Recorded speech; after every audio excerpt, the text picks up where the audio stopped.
موږ د خیبر پښتونخوا برخه وو یو او تر قیامته به دا زموږ وطن به وي.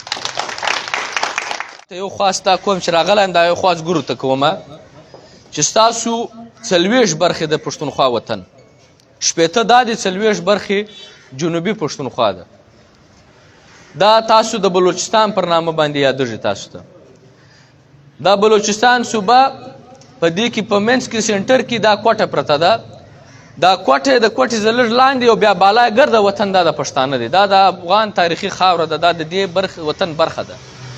1 کروڑ پښتون په دې کې آباد دی.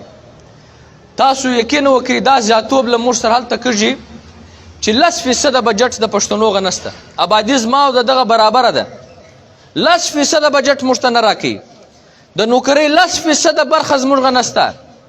په 23 ممبران پارلمان کې په وزیرانو کې 2 وزیران پښتانه دي. 21 وزیران 21 ممبران یا وزیران منسټران چې کوم دي دا بلوچستان دي. زما برخه 2% هم په دې باچهۍ کې هلته نسته، په دې حکومتونو کې هلته هم نسته.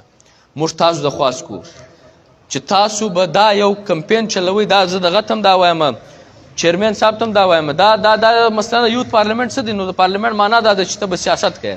د سیاست لپاره ستاسو د هر پښتانه که دا موږ د چا سره اختلاف نه یږدو، نه د اختلاف لپاره راغلو چا ته بد وایو، که هغه د پی ټي آی دی، که هغه د پیپل آی دی، که هغه د نون لیګ سره تعلق لري، د جمعیت سره تعلق لري، جماعت اسلامي سره تعلق لري، که هغه د ان پي ملګری دی زموږ، که هغه د ان ډي ام غه دی، که هغه د پی ټي ایم غه دی، که هغه د پښتونخوا نیشنل عوامي پارټۍ غه دی، که هغه د هر پارټۍ سره حتی که د ام کیو ام سره تعلق لري، زموږ په دې باندې هېڅ غرض نسته. خو یو خواست درته کوو چې ستاسو غوښتنه به دا وي چې د بولانه ته چتراله یو متحده پښتون صوبه به جوړه شي. تاسو خواهش به دا وي، ستاسو خبره به دا وي چې دا د جنوبي پښتونخوا چې کومه خاوره زموږ تاریخي خاوره پرې کړې ده، دا تاریخي خاوره برته زموږ په خپل وطن باندې په دې صوبې باندې ګډول. موږ بېنامه پراته یو، موږ بلوچان پراته یو، موږ بلوچستان پراته یو، موږ د خیبر پښتونخوا برخه وو یو او تر قیامته به دا زموږ وطن به وي.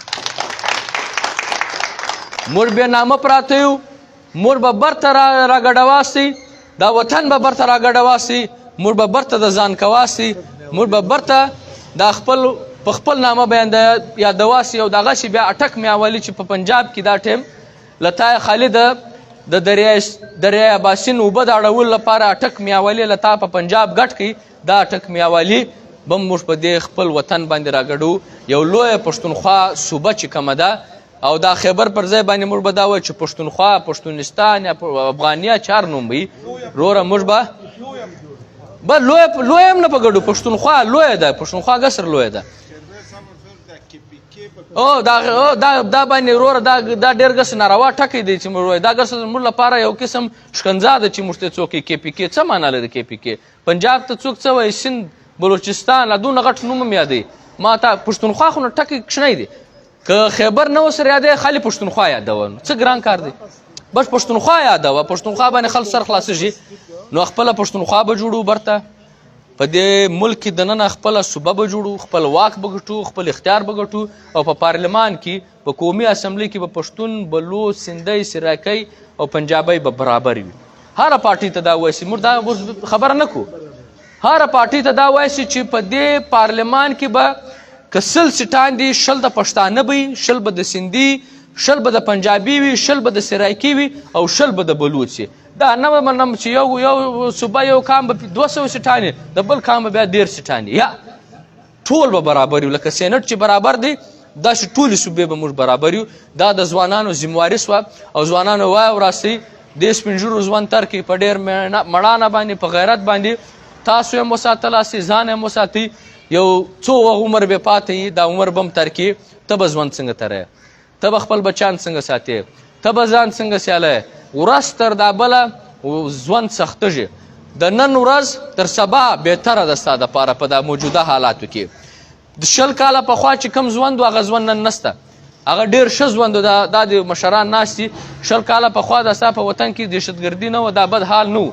نن هغه نور بدتره سوی دی. 20 کاله بعد به نور هم بدتره کېږي. که ما او تا په دې بنیادي سیاست باندې چې زموږ که هره پارټۍ سره تعلق دی، زموږ د ژوند برخه دا بنیادي سیاست دی، په دې بنیادي سیاست باندې ما او تا خپل مبارزه نه کوه. نو ډېره مننه.